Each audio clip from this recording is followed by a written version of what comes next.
que la démocratie peut faire? Je crois au peuple. Le peuple, je crois comme une force, comme une puissance. Celui qui sait parler au peuple, celui qui sait avoir la confiance du peuple, peut tout réussir. Mais celui... Non, parler au cœur du peuple. Faire sentir ses idées au peuple. Le financement extérieur ne doit pas apparaître comme une solution miracle à tous les problèmes économiques. Oui, il faut les financements extérieurs, mais il faut d'abord commencer par travailler soi-même. Et si on ne travaille pas, des solutions comme celle du FMI apparaissent comme des solutions de facilité. Et dès qu'on a une petite difficulté, on court au FMI. Dès qu'on a une petite difficulté, on court au FMI. Ceci est une mauvaise chose.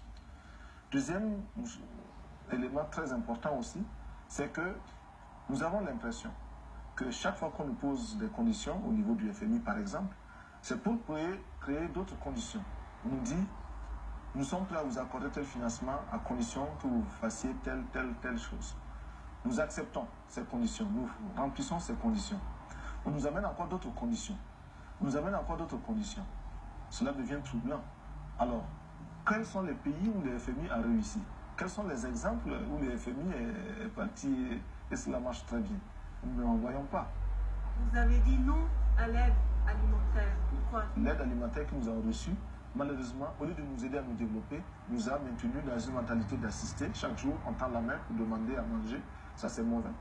Deuxièmement, l'aide alimentaire fait que les paysans de chez nous qui auraient pu produire ne peuvent plus produire parce que quand ils produisent, ils n'arrivent plus à vendre.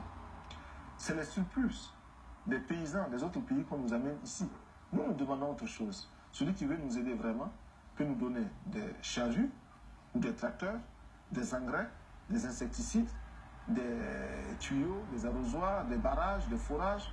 Voilà, ça c'est de l'aide alimentaire. Mais celui qui nous amène les sacs de blé, de mil, de maïs ou du lait, celui-là ne nous aide pas. Il nous gave comme on gave les oies. Pour pouvoir vendre l'oie, pour qu'elle soit lourde, qu'on puisse la vendre. Ça, c'est pas nous qui cherchons, c'est leur argent qu'ils cherchent. Ce n'est pas l'aide, ça.